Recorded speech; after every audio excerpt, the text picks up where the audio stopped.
मुंबई महानगरपालिकेच्या अभियंत्यांनी उल्लेखनीय कामगिरी करत तब्बल 7,48,00,000 रुपयांची आर्थिक बचत करून दाखवली आहे। भांडूप येथे उभारण्यात येणाऱ्या 2000 दशलक्ष लिटर प्रतिदिन क्षमतेच्या जलशुद्धीकरण प्रकल्पासाठी अतिउच्च दाब विद्युत मनोरे स्थलांतरित करण्याचे काम सुरू होते। या कामासाठी सुरुवातीला टाटा पॉवर कंपनीने जवळपास 14,70,00,000 रुपयांचा खर्च प्रस्तावित केला होता। मात्र प्रत्यक्ष कामाच्या पुनर्मूल्यांकनानंतर हा खर्च लक्षणीयरित्या कमी असल्याचं महानगरपालिकेच्या अभियंत्यांच्या निदर्शनास आलं। त्यानंतर अभियंत्यांनी सातत्याने पाठपुरावा करत खर्चाचा फेरआढावा घेतला। परिणामी टाटा पॉवर कंपनीने 5,76,00,000 रुपये महानगरपालिकेला परत करण्यास मान्यता दिली।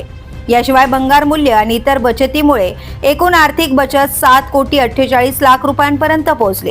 या उल्लेखनीय कार्याची दखल घेत महानगरपालिका आयुक्त अश्विनी भिडे यांनी संबंधित अभियंत्यांचा प्रशस्तीपत्र देऊन गौरव केला। भांडूपमधील हा जलशुद्धीकरण प्रकल्प आशियातील सर्वात मोठ्या प्रकल्पांपैकी एक ठरणार असून अत्याधुनिक तंत्रज्ञानाच्या आधारे विकसित केला जातोय।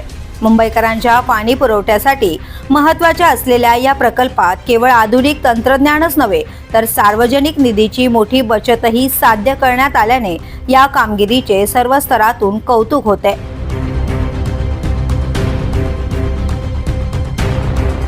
द पोलीस न्यूजसाठी श्रीधर चव्हाण, मुंबई।